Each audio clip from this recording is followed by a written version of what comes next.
llega el Día de la Amistad y tenemos mucha amistad y bueno, es una persona querible para nosotros. Este siguiente invitado, Jorge Rolón Luna, abogado, ex juez electoral, consultor, docente, investigador, analista. Erea, ¿cómo te va? Muy buen día, Bruno. Bien, estoy bien, gracias. ¿Estás bien? Sí, esperando que venga algún fresquito, porque ¿sí? este calor fuera de época no es que me, no es que me guste mucho, digamos. ¿No te gusta vos el calor? No.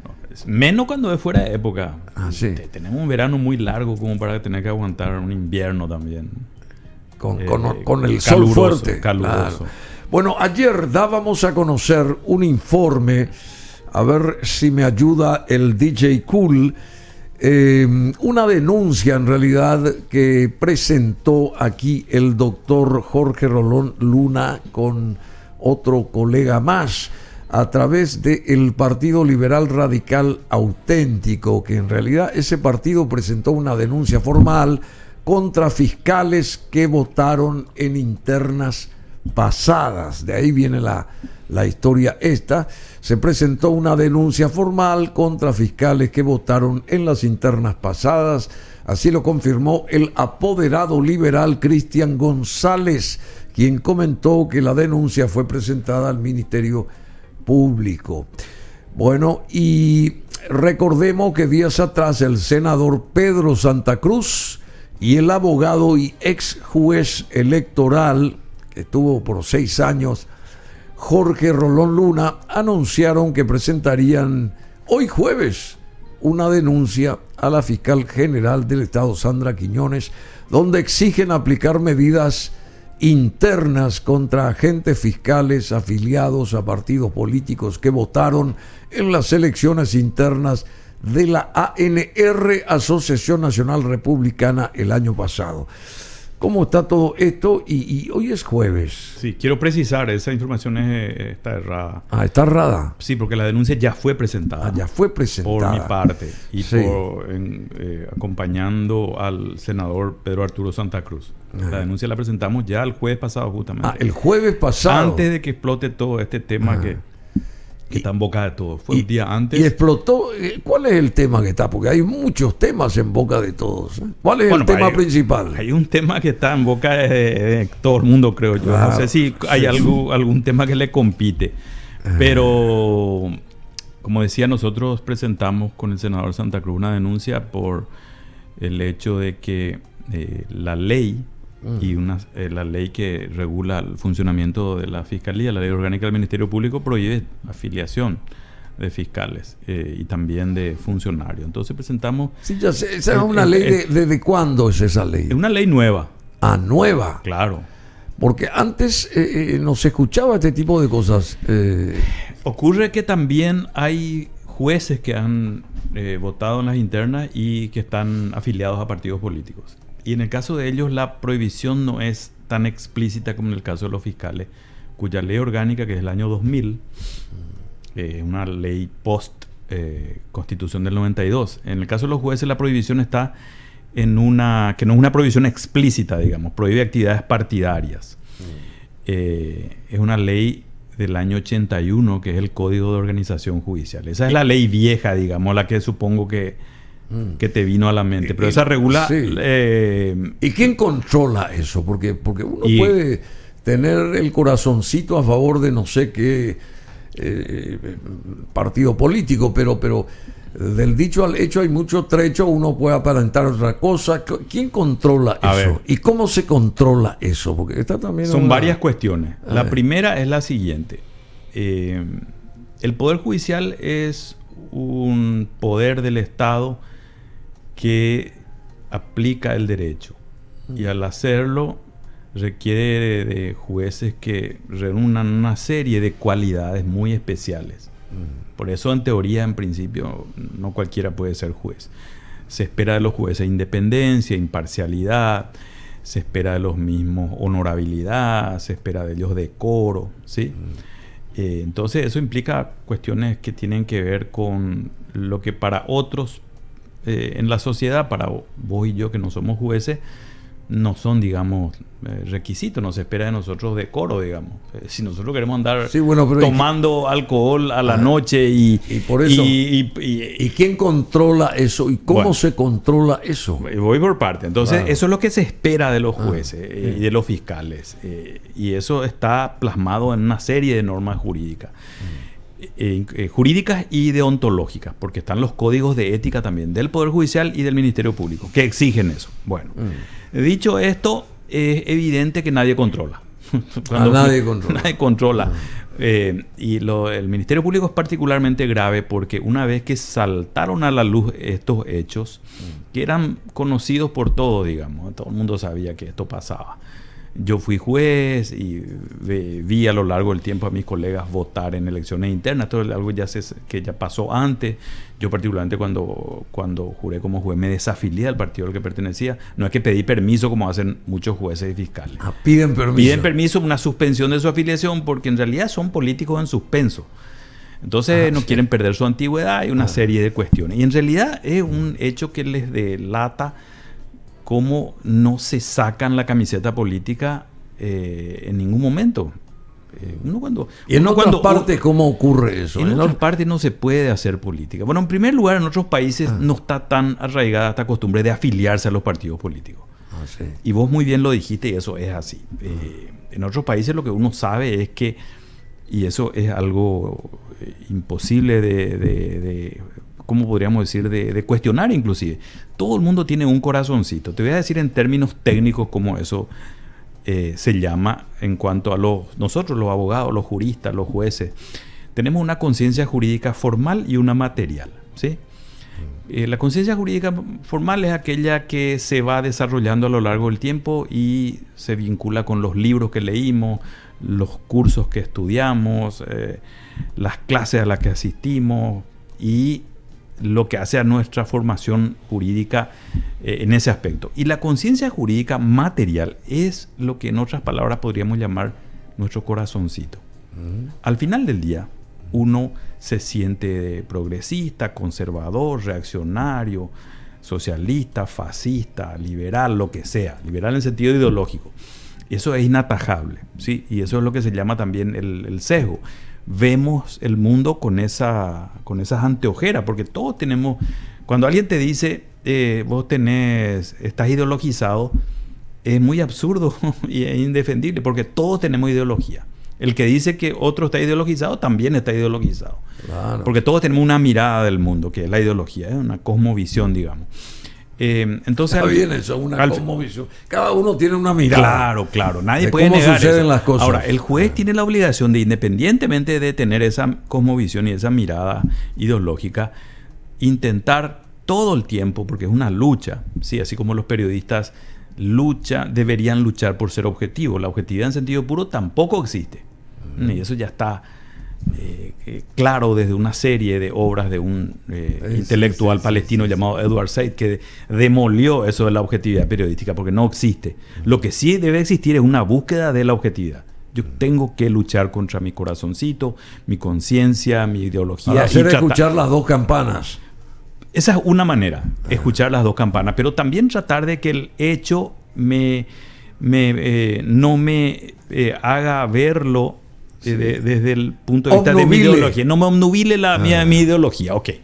Entonces, lo mismo ocurre con los jueces. Yo tengo una mirada del mundo, pero eso no me tiene que llevar a torcer mi mirada jurídica, que tiene que ir más allá de... Entonces, es muy natural que si tú eres juez laboral y te criaste en la casa de un sindicalista, vas a tener una simpatía por la causa de los obreros. Si eres juez laboral pero te criaste en una casa donde tu padre era directivo de la UIP, vas a tener una mirada patronista.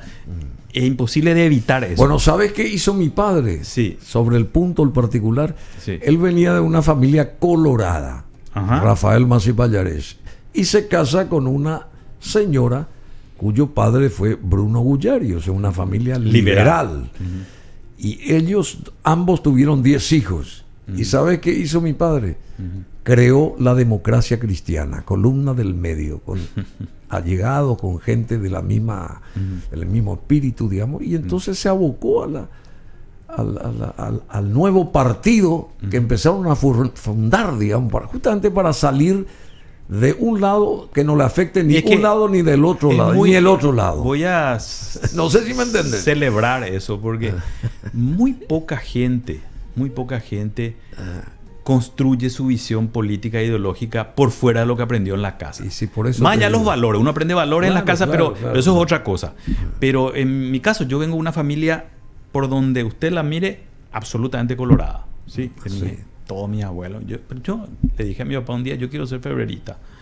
Porque tengo simpatía con ese partido, por las causas que ha defendido, por lo que jamás me... O sea, vos venís de una familia colorada. Sí, por todos los lados. Mi padre apoyó mi decisión siempre, en todo momento. Mi hermana también se afilió al Partido Febrerista. Pero en general la gente hace lo que sus padres hacen. Claro, en términos políticos e eso ideológicos. No es que esté mal, pero es muy raro que uno, en el caso de tu padre, construya una visión política diferente. Justamente para despegarse de ambos. Visión política no es lo mismo que valores, porque uno puede tener los mismos valores y ser de cualquier partido. Claro, me cuesta más nomás a mí decir que estoy de acuerdo con que alguien dice defender ciertos valores y se afilia a ciertos partidos que, por ejemplo, sostuvieron a la dictadura. Ahí no hay una disonancia cognitiva, digamos. A mí yo no puedo entender eso. Pero bueno, esa es otra cuestión. Entonces, por estas razones, por la delicada función que cumplen fiscales y jueces, por el poder que tienen y por la necesidad de perseguir delitos y juzgar unos y otros de manera objetiva e imparcial, es que se les prohíbe actividad política. No pueden, por el nombre de partido ya lo dice todo desde el punto de vista etimológico, es una parte de la sociedad. Partidizar quiere decir justamente apartar una parte. ¿Ves cómo la etimología nos define todo? Versus el resto o las otras partes. Entonces, lo que esperamos de fiscales y jueces es que no sean partidistas. Entonces no es, por eso la ley dice claramente, no es ser apolítico o no hacer política, porque todos hacemos política. Desde el periodismo se hace política, desde el Poder Judicial se hace política en sentido de poder. Lo que no se puede hacer es partidismo. Y el partido político te partidiza, te hace simpatizar con una parte, mientras los otros pasan a ser rivales, enemigos, contendientes, contendores, como quieran llamarle. Y entonces, y hay otra cuestión, para cerrar un poco esta parte, que es la siguiente, que es lo que se llama la majestad de la justicia. Qué lindo, majestad. Claro, la majestad de la justicia, de magíster, de maestra, de respetabilidad, se lesiona cuando el juez no parece lo que debería ser. Entonces, usted me va a decir a mí, todos tenemos nuestro corazoncito, nuestra ideología. Claro que es cierto. Entonces, lo que se espera de la justicia es que parezca por lo menos imparcial desde un primer momento. ¿Cómo se parece imparcial? No estando afiliado. Aunque en el fondo tenga sus ideas, pero la desafiliación es un hecho que te aleja también de la actividad partidaria y de la simpatía, aunque uno no quiera. Entonces, con el tiempo se va construyendo esa imparcialidad. Estoy por fuera de las partes. De ahí viene la palabra imparcialidad. No parte, ¿sí? Imparcialidad. Imparcialidad. Claro, eso es lo que... entonces, los jueces tienen que ser y parecer. Los fiscales tienen que ser y parecer. Y hay cosas que ya son absolutamente inaceptables, como votar en interna, por ejemplo. Hasta lo de la afiliación, uno puede decir, sobre todo aquellos que estaban afiliados antes de jurar como jueces, ¿verdad? Por ahí podemos disculparle, aunque creo que a estas alturas del campeonato es muy claro que no debería ser excusable, pero ir a votar en una elección interna y ya es demasiado. Por eso que decía, la justicia debe ser imparcial, debe ser objetiva y debe parecer imparcial y objetiva. ¿Y ustedes presentaron eso a través del Partido Liberal Radical Auténtico? No. El senador Pedro Arturo Santa Cruz no es del Partido Liberal. ¿Y cómo se asocia al PLRA? Esa es una cuestión del PLRA. Y está como reforzando ahí dice, recordemos que días atrás, dice, esta información, la de la superior, la de arriba, fue la de ayer. Recordemos que días atrás, que fue la otra semana, Sí. el senador Pedro Santa Cruz, que es colorado, ¿verdad? No. Él es del Partido Democrático Progresista, el PDP. Perdón. Y el abogado y ex juez electoral Jorge Rolón Luna anunciaron No. que presentarían, dice. Ya presentamos la Sí, denuncia. sí, Usted, bueno, presentaron el jueves pasado una denuncia sí, lo que a la anunciamos, fiscal. Sí. y ahí está el error probablemente, es que íbamos a presentar, y vamos a hacerlo, una denuncia similar ante el Poder Judicial. Teniendo en cuenta que hay jueces que también votaron en elecciones internas. Bueno, y que esta también información la dimos ayer Sí. tal cual, porque entonces Sí, sí, escribió del Nacional, ¿verdad? El Nacional, el diario de los lectores influyentes, dio a conocer esto ayer con el título el PLRA presentó denuncia formal contra fiscales que votaron en internas pasadas. Bueno, ¿y cómo está la cosa hoy? Y esta suspicacia que existe ahí por parte de la Corte o en la Corte, que admite que ahora se reclama la senaduría o no estudiar o estudiar la senaduría de ciertos referentes. ¿Cómo está esa parte? Es una noticia que se volvió vieja muy rápido. Porque esta misma mañana, eso fue ayer, esta misma mañana el abogado de Horacio Cartes desistió de la acción en nombre de su cliente. Ah, sí. Sí. ¿El abogado Ovelar? Ovelar. Sí. ¿Y Ovelar. realmente qué fue? La noticia de ayer, ¿cuál fue? ¿Y la esa, de hoy qué es? La de ayer Sobre fue este mismo punto. La de ayer fue que la Corte dio trámite a un expediente que estaba parado por más de 4 años. En el que Cartes había cuestionado la constitucionalidad de la decisión del Senado de no permitirle jurar. Eso se quedó varado por 4 años. Ayer la Corte le dio trámite. Y al darle trámite, debe remitir los autos al Ministerio Público para que el Ministerio Público, por lo que establece el Código Procesal Penal, Procesal Civil, en casos de inconstitucionalidad, el dictamen lo hace a favor o en contra, lo hace el propio fiscal general del Estado o la propia fiscal general del Estado en este caso. En un primer momento a mí me pareció que no fue una movida de Horacio Cartes por varias razones. Porque la gente dijo, a Cartes ya está consiguiendo que la Corte le haga jurar como senador. Pero en realidad, el ser senador... Pero yo no creo que él se meta a senador. Bueno, lo que él quiso en su momento. Sí, en su momento. En su momento. Pero más que nada porque Cartes tiene otros problemas y otras preocupaciones ahora. Y el ser eventualmente senador, suponiendo que lo dejen jurar, porque ahí hay una cuestión también que es interesante para debatirla jurídicamente en otro momento seguramente, es si las acciones y los actos del Poder Legislativo son lo que en derecho se llaman actos justiciables o no. ¿Sí? Actos justiciables en el sentido de que al ser propios de un poder del Estado independiente, el Poder Judicial puede decirle a los senadores y a los diputados qué hacer. Hay una discusión al respecto sobre lo que se llama la justiciabilidad de esos actos.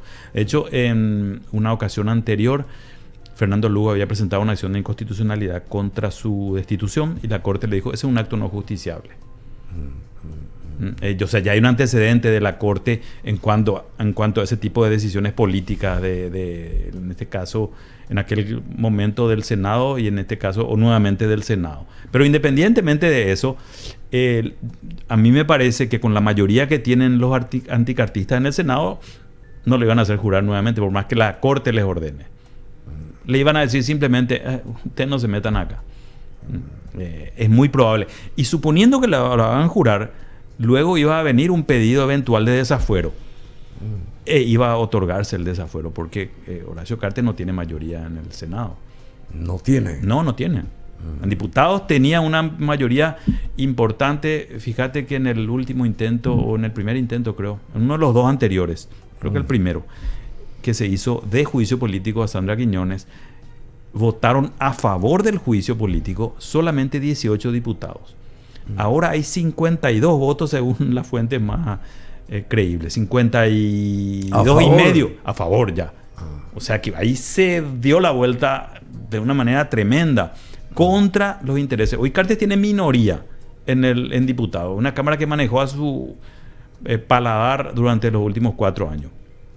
Y tiene minoría Solo que no tiene los otros la mayoría suficiente, que son las 2/3 partes, que exige la Constitución para dar trámite a la acusación en el juicio político. Pero mayoría tiene. Pero en el Senado es una mayoría cómoda la de los anticartistas. O sea, el juicio político a la fiscal. Por eso, si en general digo, en el Senado siempre el cartismo perdió las votaciones en las que intentaba imponer algo. Mientras que en diputados siempre obtuvo lo que quiso. Ahora está a punto de darse la vuelta de esa mayoría cómoda que Cartes tuvo. En la Cámara Baja. En la Cámara Baja. Porque, en otras palabras, si la acusación contra Sandra Quiñones es aceptada por diputados, eso va al Senado, y en el Senado la destituyen de una. ¿En serio? Sí, por una cuestión de números. Simplemente de números. No digo que esté bien ni que esté mal, simplemente de números. ¿Y a vos qué te parece? ¿Tiene que continuar Sandra Quiñones? No, Sandra Quiñones, por distintas razones, es una fiscal general del Estado que no está a la altura del cargo. Y no tiene ni siquiera que ver con el tema del cartismo, anticartismo. Yo critico su accionar desde hace mucho tiempo. He mencionado algunas cosas acá en este programa inclusive. Por ejemplo, voy a dar un ejemplo gravísimo. El caso de tortura más grave de la transición democrática. Si es que todavía consideramos esto transición, porque algunos dicen que la transición ya terminó. Pero a partir del advenimiento de la democracia, el caso más grave de tortura fue el que se dio en Ciudad del Este, en Presidente Franco y Ciudad del Este, en el año 2020.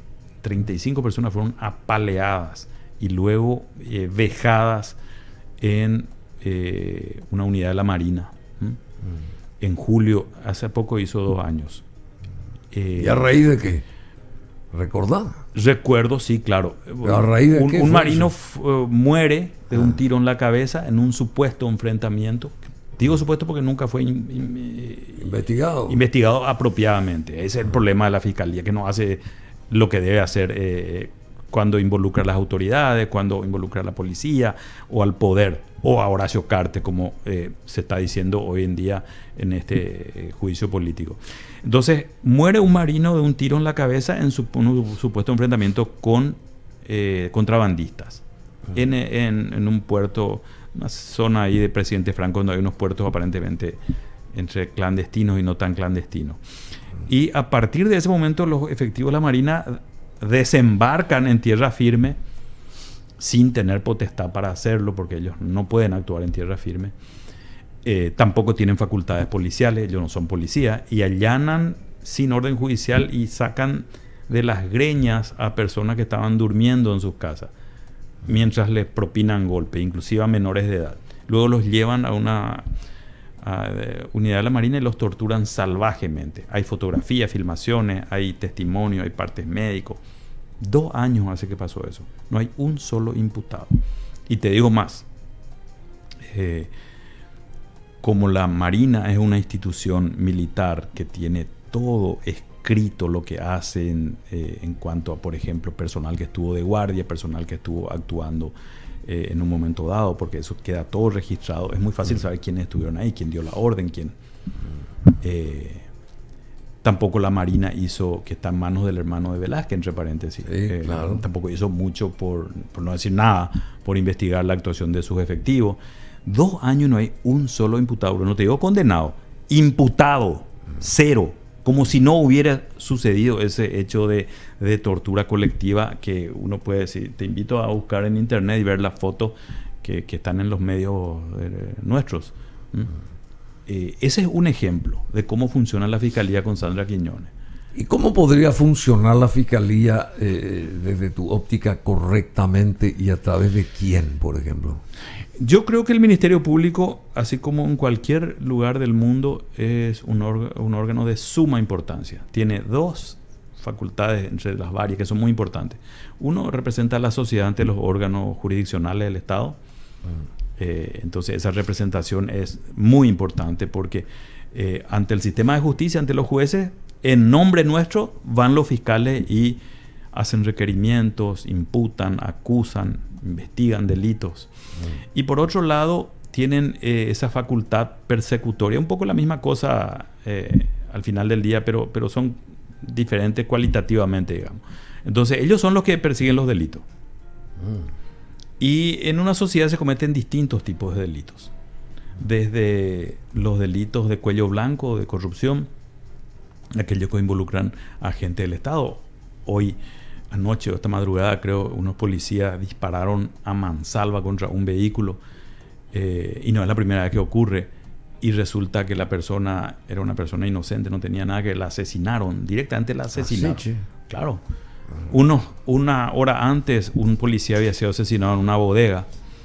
Y los policías empiezan la persecución y la hacen violando su propia normativa, que prohíbe disparar a vehículos en movimiento.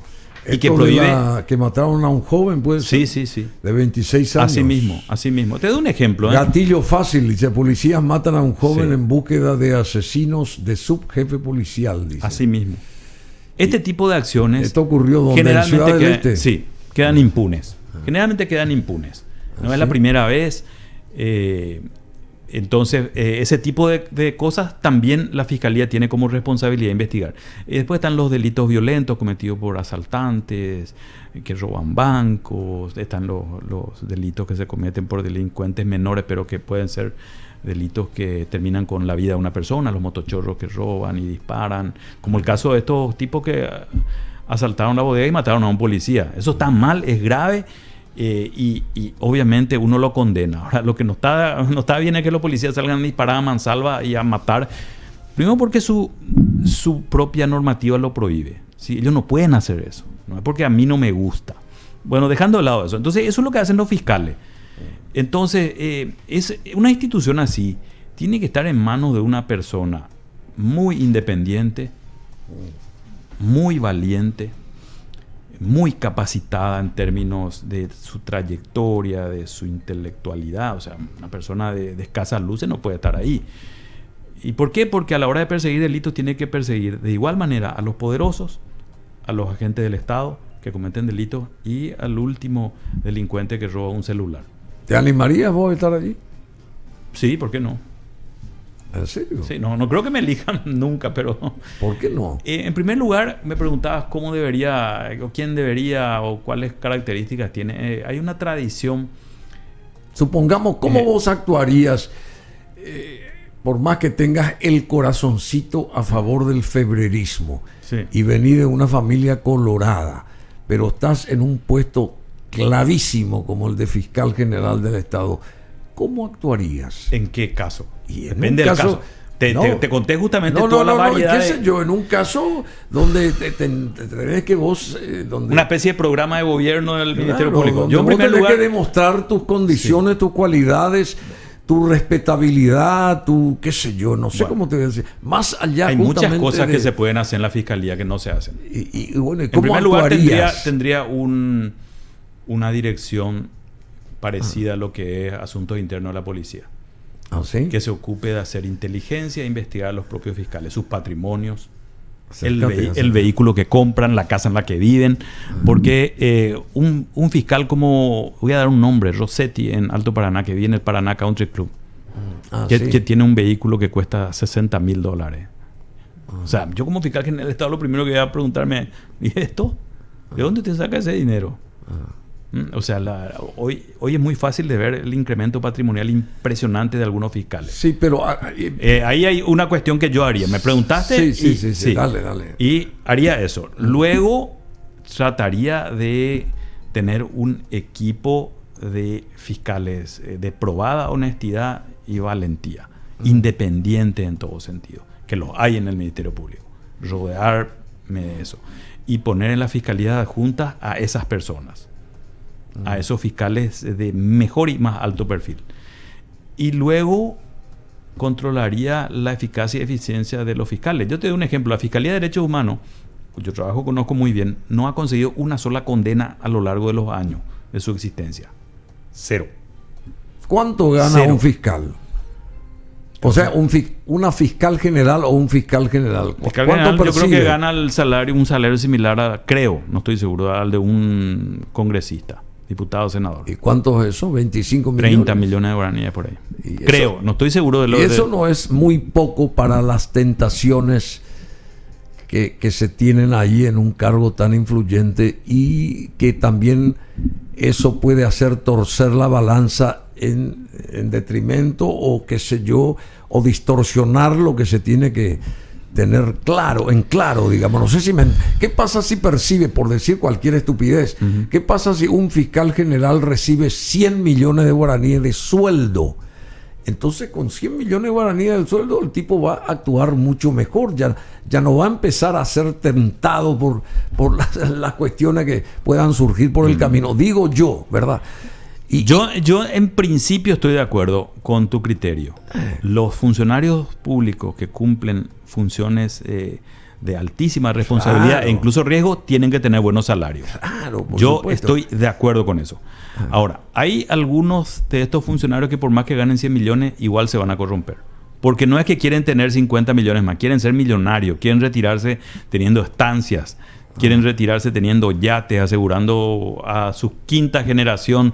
Entonces, yo no sé si un buen sueldo les puede, un salario del primer mundo, digamos, puede hacer que se terminen siendo honestos. Ahora, eso tiene un impacto en términos presupuestarios. No, o sea, el ya Estado sé. paraguayo no puede darse el lujo de pagarle 100 millones de guaraníes a alguien. Y yo creo que con un salario de 20 millones de guaraníes cualquiera puede vivir bien. ¿Sí? Sí, ya Decentemente. Decentemente se puede vivir. Entonces... Pero ¿qué bueno, pasa si vos recortás la cantidad de puestos de trabajo públicos, por ejemplo, ¿verdad? Reducís, porque hay que hacer una transformación en este país. Hay que ajustar el cinto. Y bueno, potenciar aquellas figuras, aquellos estamentos donde realmente hay que, desde los cuales hay que reorquestar el país. Pues tenemos que hacer un buen comienzo. Si no, ¿cómo vamos a yo estoy de acuerdo en el que en una cuestión. Un buen comienzo podría ser una racionalización del funcionariado. Y eso, cuando digo funcionariado, hablo en general. Todos los poderes del Estado, órganos de extrapoder como el Ministerio Público, y que esa racionalización permita pagar mejores salarios, sin duda alguna. Pero con eso no alcanza. Sí, porque eso no vos, alcanza. si empezás a mirar cuánto Acá el gana problema, un policía, cuánto gana que tiene que comprar su bala, su uniforme, totalmente de acuerdo, totalmente de acuerdo. Por supuesto que totalmente de acuerdo. $1,000 ya le va a tentar. Totalmente de acuerdo. O un Totalmente 2,000, o un 5,000, o un 10,000 que le pueden dar por ahí. Entonces, ¿cómo se va a arreglar esta historia? Bueno, es una batería de medidas que hay que tomar. Primero, tenés que tener buenos salarios, tenés que tener un control de gestión, resultados. Sí, yo estuve en una ocasión, cuando trabajaba en el Ministerio del Interior, visitando comisarías y cuarteles, incluso institutos de formación de carabineros de Chile, por ejemplo. Y estuve en la PDI de Chile, la Policía de Investigaciones de Chile. Están a otro nivel ellos, ¿eh? Es otro nivel, es otro nivel. Pero empezando porque les exigen resultados, se cuantifica el trabajo. A ver, ¿cuánto reduciste los robos domiciliarios en el cuadrante que te toca? O en la jurisdicción, como decimos acá en Paraguay, de tu comisaría. Hay exigencias y controles. También tiene que haber, buen salario, controles internos, y tiene que haber también un Poder Judicial y un Ministerio Público que, por ejemplo, a los policías y a los propios agentes del Ministerio Público les controle y eventualmente castigue esas conductas. El problema es la impunidad que hay en nuestro país también. O sea, vos tenés bajo salario. En algunos ámbitos los salarios no son tan bajos, Bruno, Yo te quiero ver, y ahí les digo eso a los que son fiscales y jueces, ¿por qué se aferran tanto a sus cargos si los salarios son malos? ¿Vos sabés lo que cuesta ganar hoy día 15 millones de guaraníes saliendo a la calle a ganártelos día a día y dependiendo del mercado? No es fácil, los 18 millones como los jueces. No es tampoco... entonces, si los salarios son malos, bueno, que salgan a... Pero afuera no hay nada tampoco, o sea, son privilegiados. Dentro de todo son privilegiados porque tienen unos ingresos fijos bastante interesantes que nos sirven seguramente para volverse un potentado, pero la idea del servicio público no es generar potentado, tampoco es dar una vida digna e ingresos que permitan mantener una familia, etcétera, etcétera. Lo que pasa es que los perros también, vamos a hablar ya en términos coloquiales, quieren andar en BMW, quieren tener un departamento con amenities de primer mundo, quieren ser socios de clubes exclusivos, quieren vivir en el Paraná Country Club, etcétera, etcétera, etcétera. Bueno, y ese no es el objetivo del servicio público en un país del tercer mundo pobre y subdesarrollado como es Paraguay.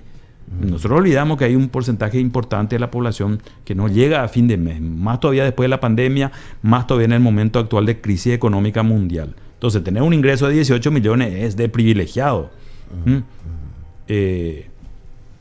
Entonces, sí, pero haciendo la salvedad de que tampoco son muy bajos los salarios. Yo creo que la policía tiene que ganar más. Claro, sí, que la policía tiene hay que ganar más. Evidentemente, pero también hay que exigirle a los policías.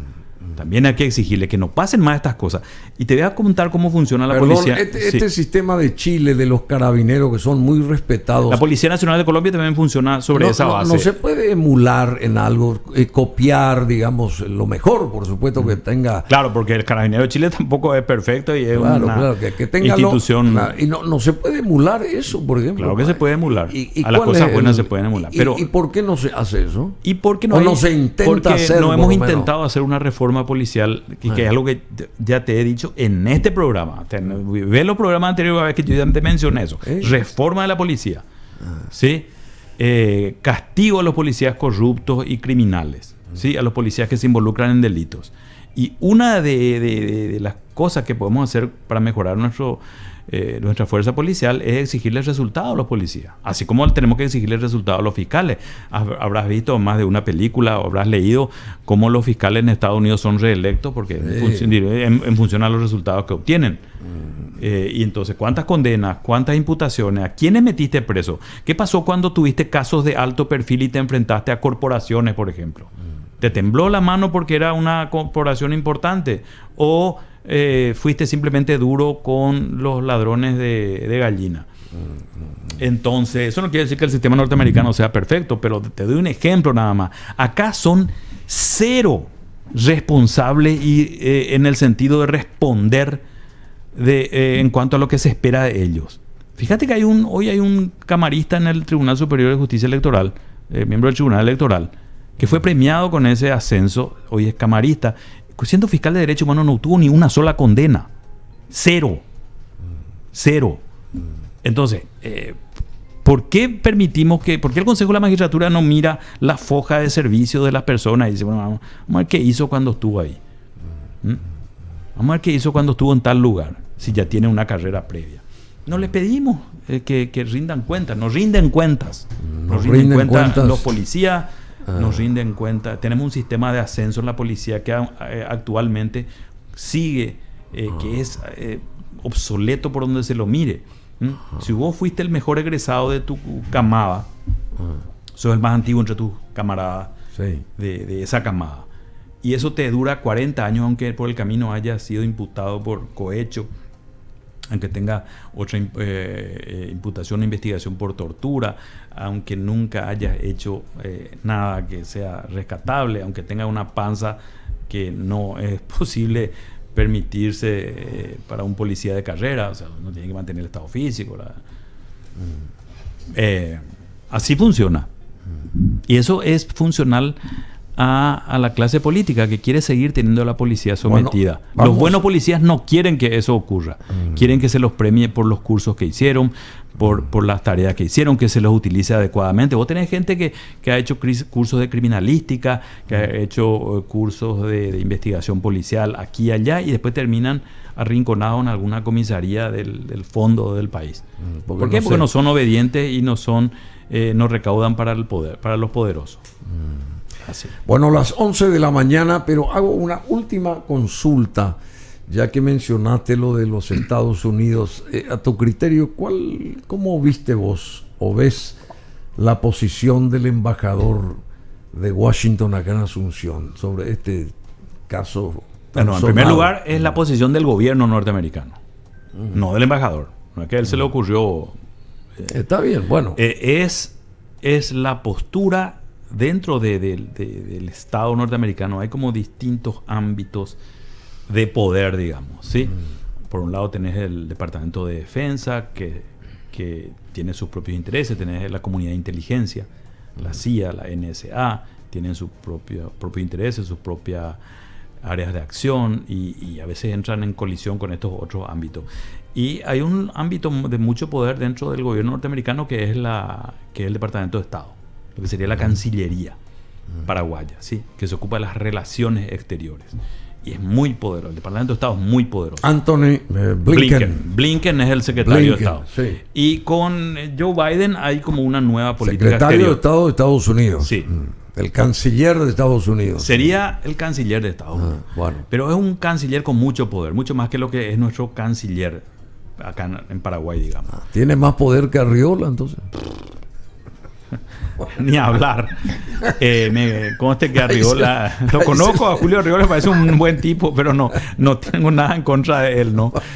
Simplemente que el Departamento de Estado de Estados Unidos es la cancillería del país más poderoso del mundo y maneja guerras, maneja negocios, maneja el comercio mundial, maneja las relaciones y como habrás visto, Anthony Blinken realiza a través del embajador una declaración y conmociona todo el ambiente político paraguayo. Es impresionante el poder que tiene. Imagínate que a los 2 días, imagínate que a los 2 días ya hay una fiscal general que está siendo sometida a juicio político por una declaración de una página del Departamento de Estado norteamericano. Bueno, ¿Qué más poder que eso querés? ¿Eso no es incursión en terreno de un país extranjero? Por supuesto que sí. ¿Y cómo se Pero entiende el problema eso? no es del chancho, sino del que le da de comer. Nosotros somos los que deberíamos decir, bueno, declararon corrupto a este señor. Nosotros creemos que es honesto.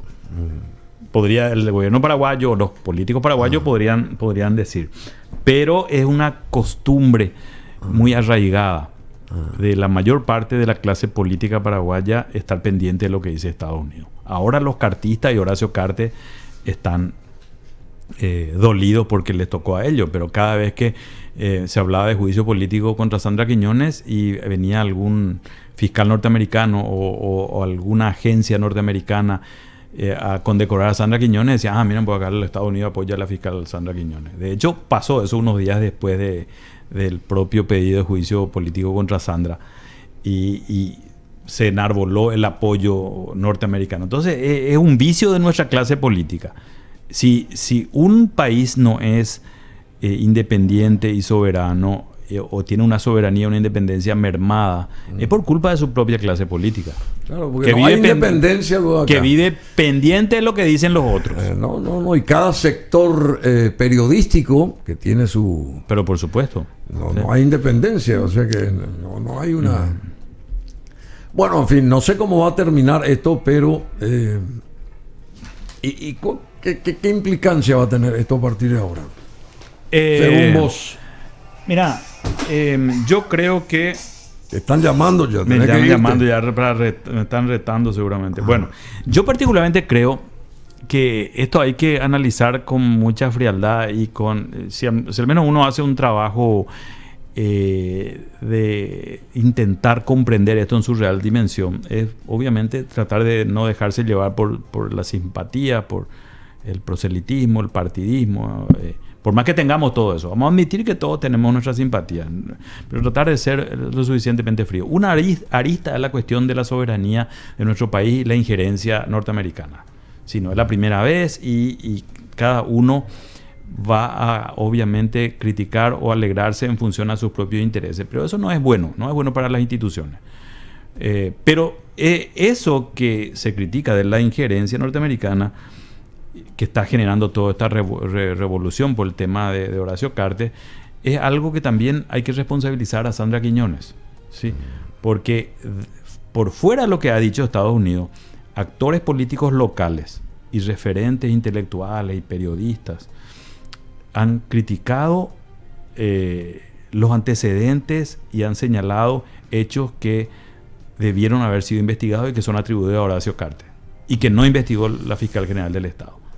¿Y qué pasa con el actuar del presidente y su entorno en estos últimos 4 años y medio? La gestión de Mario Abdo Benítez es deplorable. Y por eso. Es deplorable. ¿De qué me estás hablando? Bueno, pero yo no eso habría que preguntarle a los que le atacan a Cartes pero defienden a Marito. No. Los millones de dólares que desaparecieron. Estamos de acuerdo. Las miles de muertes. Estamos de acuerdo.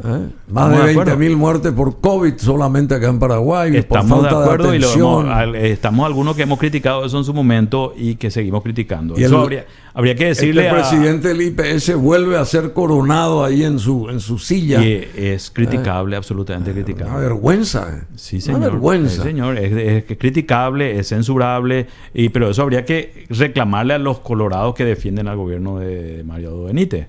En mi caso, yo no... O a la prensa que defiende a Mario Abdo Benítez. A quienes defienden a Abdo Benítez, obviamente. A la prensa, Sí. la prensa que tiene sus intereses también. La prensa tiene su interés Claro, en todos lados. claro, En todos claro, lados. claro. Y eso no está bien, ojo. Que digamos que tiene su interés y que en todos lados funciona así no quiere decir que uno Por te da- eso, si alguna vez te tientan para el cargo de fiscal general del Estado, tenés que sopesar todas las cuestiones y ponerte en una posición neutral, digamos, ¿cómo se llama? Una cuestión del medio, en la posición del medio para mirar a ambos El problema, costados. Bruno, es que personas con ese perfil no llegan a ese cargo. ¿Por qué le eligen a Sandra Quiñones? Siendo que ha sido una fiscal que nunca trascendió, mediocre. Hemos visto que no ha tenido la voluntad política para hacer que la fiscalía persiga a todos los delitos y a todos los delincuentes por igual. Ha mostrado sumisión y una cercanía con Horacio Cartes que hoy es muy fácil de observar por ver quiénes los defienden en la Cámara de Diputados. O sea, no hace falta que uno explique, pero basta ver quiénes la defienden para ver que hay una ligazón muy fuerte y un interés muy fuerte del cartismo en defender a Sandra Quiñones. Entonces, cuando se hizo la evaluación de los puntajes, de los méritos, ya estaba en el puesto número 60. Entonces ponen a esa clase de gente porque esa clase de gente, al no tener los méritos propios para llegar, es muy fácil de ser manipulada. Cuando una persona tiene entidad política, tiene solvencia intelectual, trayectoria y honorabilidad, es muy difícil de manipular. Esa gente es muy difícil que llegue al Ministerio Público y sea la máxima autoridad de la Fiscalía. Muy difícil. En las condiciones institucionales en las que funciona Paraguay, yo no veo que eso vaya a ser posible. Además, hay un requisito no escrito para ser fiscal general del Estado. ¿Cuál? Ser colorado. A ser colorado. Pero fíjate que en todos los fiscales desde que cayó Alfredo Stroessner han sido colorados. Escobar Faela, Aníbal Cabrera Verón, La Torre, Candy Amarilla, Díaz Verón y ahora Sandra Quiñones. Todos colorados. ¿Y qué pasa si vos decís Jorge Rolón Luna, de familia colorada, y te instalás ahí? ¿Qué pasa? Parecería. No quiero que piense que yo vine acá para promocionarme. Bueno, pero vamos con este tema musical. Muchas gracias, querido amigo Jorge. Siempre es importante escucharte. Gracias por el espacio y por esta discusión. ¿no? Siempre en términos muy democráticos. Inclusive cuando no estamos de acuerdo en algunas cuestiones, es muy saludable y es un espacio donde se puede conversar sobre la realidad nacional con mucha libertad. Sí, lo que pasa es que sos muy inteligente, muy astuto vos, en el mejor de los términos, y sos una persona que tenés también un corazoncito, porque sos sensible, y eso también es importante, ser sensible, por más que uno tenga un puesto clave o es criminal se arrope con tal en Paraguay no tener color, corazoncito y no ser empático. Bueno, así que muchísimas gracias, Jorge Rolón Luna con nosotros.